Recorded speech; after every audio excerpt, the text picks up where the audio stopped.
گفتگو کا آغاز میں کرنا چاہوں گا میاں عمیر مسعود صاحب آپ سے، کیونکہ یقیناً جو نقصان ہوا ہے اس وقت جو خبر چل رہی ہے کہ 40 روپے تک کی روٹی ہو سکتی ہے، گندم مسلسل مہنگی ہو رہی ہے، اشیاء خوردنوش کی قیمتیں بڑھیں گی۔ آپ مزید بہتر جانتے ہیں کہ گراؤنڈ ریالٹی کیا ہے، آپ کے تو لوگ ہیں، میں چاہوں گا اس کے اوپر آپ گفتگو کا آغاز کریں۔ میاں عمیر مسعود صاحب۔ بسم اللہ سر، سب سے پہلے تو یہ ہے کہ یہ جو اس دفعہ جو سیلاب ہے یہ تاریخ کا سب سے بڑا سیلاب ہے،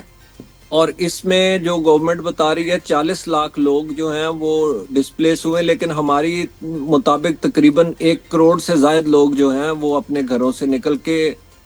محفوظ مقامات کی طرف منتقل ہوئے ہیں۔ دوسرے نمبر پہ یہ ہے کہ آپ دیکھیں کہ اس ٹائم پنجاب کا جو میجر پورشن ہے، یعنی چناب، دریائے چناب بھی، اس طرح دریائے راوی بھی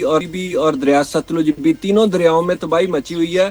ابھی جس مقام پہ میں موجود ہوں وہ بھی راوی دریا کا ہے، اور راوی میں سب سے کم سیلاب ہے، لیکن اس کے باوجود مجھ سے میلوں دور دریا ہے، اور میرے پیچھے یہ جو آبادیاں شاید آپ کو نظر آ رہی ہوں وہ پانی میں ہے ابھی بھی۔ اور اس کے علاوہ جو بہت سارے لوگ ہیں جو اندر بیٹھے ہیں، وہ بہت سارے، کچھ لوگ گھروں کو بھی نہیں چھوڑ سکتے ہم لوگ، کیونکہ گھر اگر چھوڑتے ہیں تو چوریاں ہو جاتی ہیں، پیچھے سے سامان چوری ہو جاتا ہے، اگر وہاں سے نکلتے ہیں وہ بھی پرابلم ہے، اور دوسرے نمبر پہ اگر وہاں رہتے ہیں تو وہ پانی جو ہے وہ کسی بھی ٹائم اور بڑھ سکتا ہے۔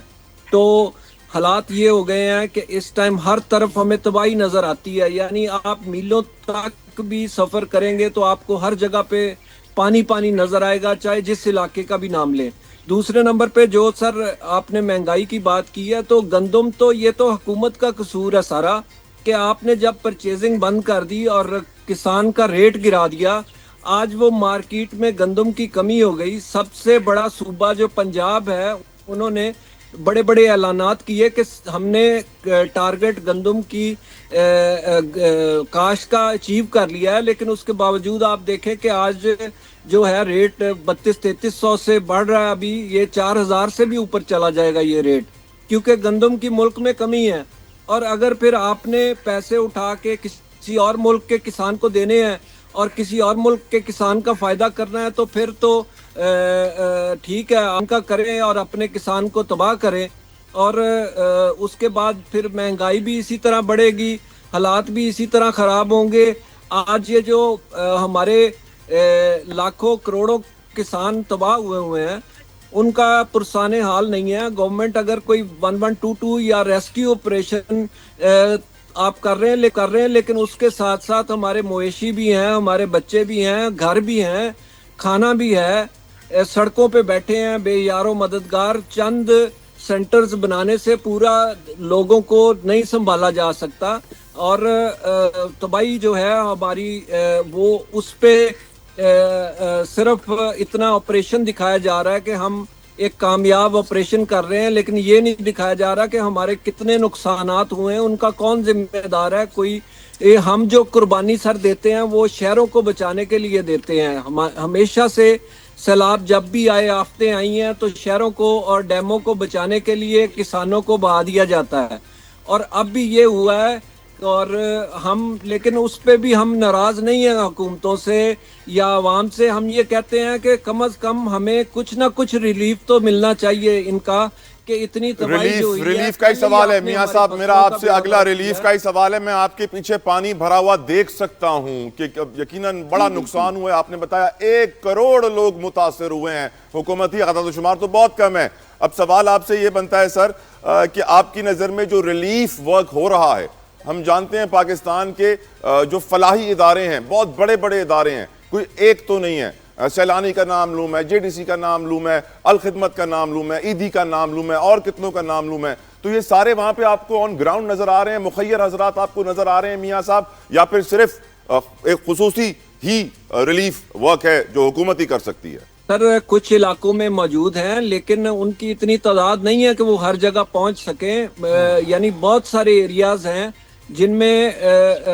نہیں وہ پہنچ سکتے، کیونکہ وہ تو دور دراز کے علاقے ہیں، ان کا تو انہیں ان این جی اوز کو پتہ بھی نہیں ہے۔ لیکن میں اس کے ساتھ ساتھ جو پرائیویٹ لوگ ہیں، شہری ہیں، ان سے اپیل کرنا چاہتا ہوں کہ وہ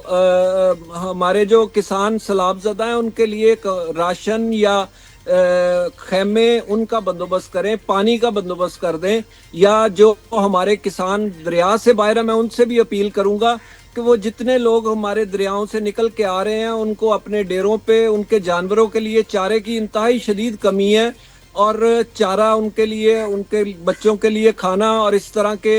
جو ہے نا اس کو بندوبست کیا جائے. آمین. اللہ کرے کہ آپ کی اور میری آواز سب تک پہنچے اور وہ یہ کام کریں. رضا ہارون صاحب, سندھ حکومت تیاری تو کر رہی ہے, ریڈ الرٹ ہے, سارے حکام کھڑے ہیں, لیکن جس طرح ابھی میاں صاحب نے بات کی سر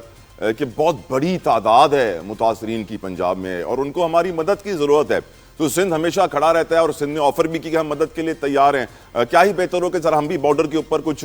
ریسکیو کیمپس بنا لیں, جانوروں کے لیے چارہ وارہ وہاں پہ پرووائڈ کر دیں, لوگوں کے لیے کھانا کیمپس وغیرہ پرووائڈ کر دیں. Can that be done Raza Haroon صاحب؟ Of course it can be done. لیکن ہم ایک بات میرے بھائی درست فرما رہے ہیں, کسانوں کا جو دکھ ہے, جو غم ہے, اور جتنی بڑی تباہی سے وہ اس وقت گزر رہے ہیں,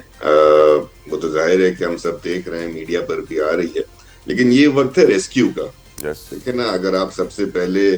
اس قدرتی آفت سے مقابلہ کرتے ہوئے اپنی حکومت کی ساری بھی ریسورسز یوز کر لیں تو وہ ناکافی ہوں گی, کیونکہ اتنے بڑے ایریا کے اندر اتنی بڑی ڈسپلیسمنٹ جب ہو, اور میرے بھائی نے جو تعداد بتائی ہے کہ 20 لاکھ 40 لاکھ سے بھی زیادہ لوگ ہیں, 1 کروڑ, اتنی بڑی عوام کو اتنے بڑے رقبے میں ہر جگہ جا کر نک اینڈ کارنر میں چھوٹے سے چھوٹے گاؤں دیہات قصبے میں جا کر کیٹر کرنا بہت مشکل کام ہے. اس کے لیے ضرورت یہ ہے کہ جہاں حکومت اپنے ایفرٹس کر رہی ہے وہیں عوام کو چاہیے, اور جو اس علاقے کے قریب مخیر حضرات ہیں, جو ہمارے